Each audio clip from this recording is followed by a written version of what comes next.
Hello, my wonderful friends. It's been far too long. I've never been good at starting videos. I've also never been good at starting like talks or sermons or conversations. Never been good at starting things or ending things. So I'm okay with the middle bit. The middle bit is where I thrive, but it's just the top and tail end that I probably need advice on. So if you have any, let me know. Today, I wanted to talk about something that has recently become very near and dear to my heart in the most unexpected way, and that is poetry. Now, don't click away. Please do not click away. This is not the kind of video you're thinking it is. Look, I know. High school probably destroyed the experience of poetry for you, having to write really long and fluffy essays about pretty much nothing at all. Having to analyze poetry, looking at enjambment, consonants, assonance, personification, pathetic fallacy, all of those fun techniques you probably have a vengeance for. This is not the kind of video where we're talking about John Keats and Lord Byron and Emily Dickinson and Emily Bronte and all of Sylvia Plath and all of the people. But let's just strip away all that baggage and take a fresh slate. Start from scratch, okay? Instead of reading poetry, as amazing as I think that is, I really want to encourage you to start writing it. I want to look at 5 ways that poetry can help you in practical ways in your life in general, your mindset, your experience of the world, your creativity, your faith, your relationships, all of that good stuff. I truly believe that poetry has a place or a part to play in improving all of those things. I know, it sounds too good to be true. Probably because it is. But anyway, hear me out because it's just for reference. This is my book for 2023 where I've been writing down a lot of poetry. It's what I call a commonplace book. I made a reel about it, a TikTok. I made a short video about it, exploring why I keep a commonplace book and the kinds of things I keep in here. But like in general, it's all very haphazard and kind of messy and kind of beautiful at the same time. Anyway, all that to say, you should be writing poetry. And here's why. Number 1. The first reason I think everyone should read and write poetry is because it genuinely helps you to see the world in brand new ways you would never have considered before. It forces you to take notice of the minutiae that exists around you. Sitting outside in the grass with a pen and paper forces you to see how the ants build their homes and how the spiders, what do they do? They create their spider webs? There's a word for it. Knit, to see how the leaves fall from the trees or blow in the breeze. I'm already rhyming things here, as you can see. It not only helps you to reinforce how you see the world, the lens through which you can more confidently know that you see the world, if that makes sense, but also it can help you to see how others see the world, because poetry is such a digestible form.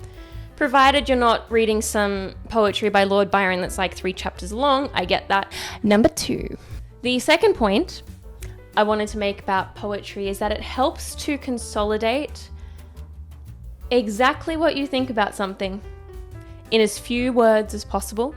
I am of the opinion, because I am very verbose as a person, I tend to elaborate far too much like I am right now. I'm of the opinion that unless you can condense complex ideas or what you believe down into like a sentence or 2, then you probably don't understand it properly, and you probably need to revise that and work on it more so that you can teach it and you can understand it. It's not only a practice of reducing the amount of words you use, but also figuring out the exact best word to use to describe something. And I think that just the practice of doing that, it just helps you to become more fluent at language in general. What's the word for that? This is ironic. What is the word for that? Thesaurus. Eloquent. That's the word I wanted. And I think that's always a good thing. Becoming more eloquent. Always a good thing, right? Number 3. The third thing that poetry is so good for is your creativity. So we've already talked about, seeing the world in new ways and using new words and that sort of thing, and that's fantastic. But one of the things that is unique to poetry is rhyme. Finding words that sound similar or sound good together. It's not just about the meaning of something, but it's also about how it sounds. And that to me is so much fun. Often the process of rhyming words means that random thoughts or random comparisons that you would never think of normally if it wasn't for having to find something that rhymes are introduced. And this is what is so beautiful to me, because when you think about it, the essence of creativity, what what that process actually is your brain connecting something and something else that it wouldn't normally connect, fusing them together, and that's where a new idea is born. So poetry is like it's the practical expression of that. It's like the synthesis of new ideas simply because you're trying to make something sound a certain way. I just love that. It's like you're not intending to create new ideas in the process, but you do just as a result of wanting to make it sound nice. Like, how good is that? Number 4. The 4th thing that poetry is fantastic for is regulating your nervous system, slowing down, taking time. For me, it's a form of meditation. And when I am writing poetry, the thing I'm focusing on is my relationship with God and the things that my creator has made that I can then kind of recreate in a way and recommunicate to help people see the beauty of what he's made, but also who he is for making it. So anyway, for me, poetry is very much a spiritual practice. It's very much like a meditative, devotional time. But even if you're not spiritual, at the very base level, poetry is just a meditative practice. It's a method of slowing down. And I think it's actually almost like a point before meditation. Like for me, I have tried meditating. I've tried sitting still for long periods of time in the past, over many years, but it's never stuck for me. I don't enjoy it. It's not something that, I think because I am a creative, all I want to do when I slow down is create, because I get this rush of inspiration and energy when I actually slow down for long enough. So for me, this is like my form of meditation, because I've just got a blank page, a blank pen, hopefully it's full of ink, and all I am doing for those however many minutes I do it for, honestly, it can sometimes be up to an hour because I'm just so into it. So for that time that I've dedicated to writing poetry, all I'm thinking about is the poetry. I'm not thinking about what I have to do today. I'm not thinking about all the expectations and to-do lists and baggage that just comes with living, right? I'm only focusing and thinking of that particular subject matter, what I'm writing about, because I'm trying to find words that fit and I'm trying to express a feeling or an emotion or a thought so precisely that it's like laser focus.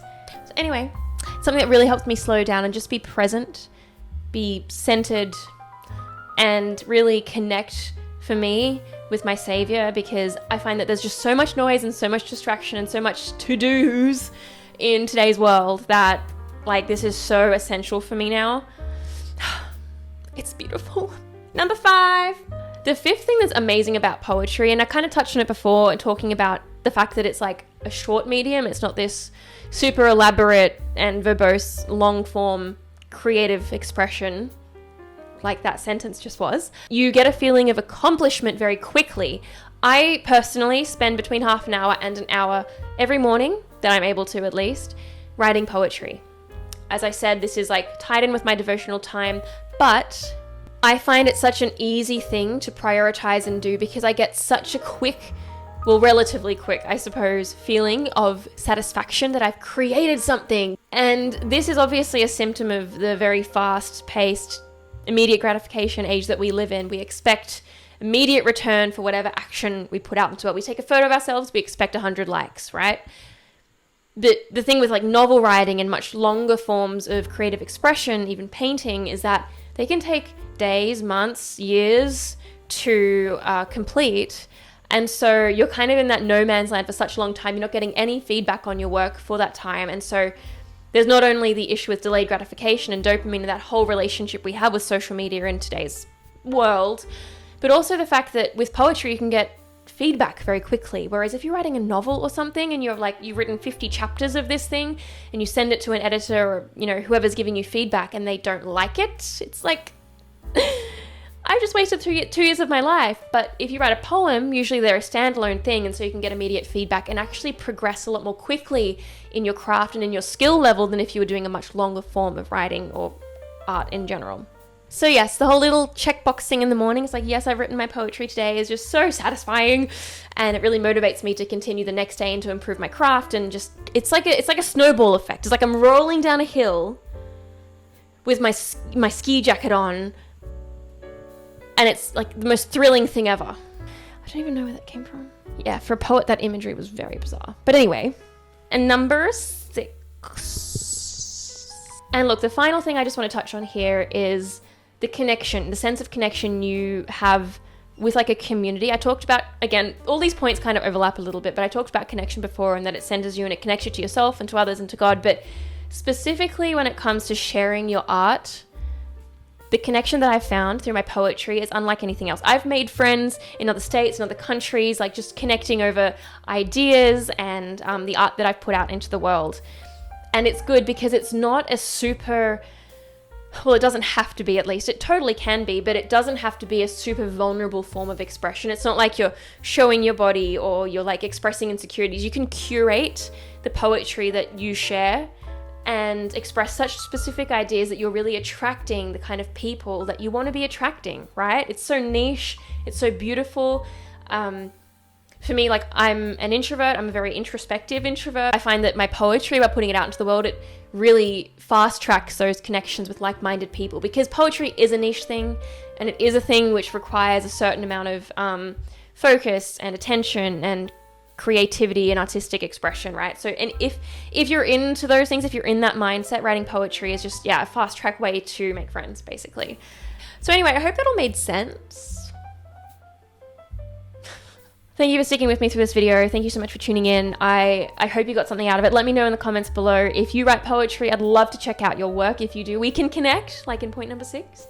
Or if it's something that you're hesitant to try, let me know why. Like, obviously this is just my perspective and I'm probably very narrow-minded about things. So I would love to hear your perspectives. If you like this video, please give it a thumbs up. It really helps the algorithm and it helps me to continue making content, which I do struggle with, but you know, we're on a roll this year. We've said no, we've made boundaries, we're writing poetry, we're creating videos, we're on a roll, we're rolling down that ski hill. If you like this video and got value from it, please like and subscribe for more videos about lifestyle, creativity, and faith. And look, take care, guys. I will see you next week. Yes, that is my goal, at least. I know I say that every single time, but that is my goal.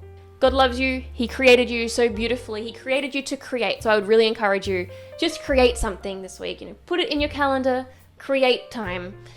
It's just the best thing ever. Love you all. Thanks so much for tuning in. Bye.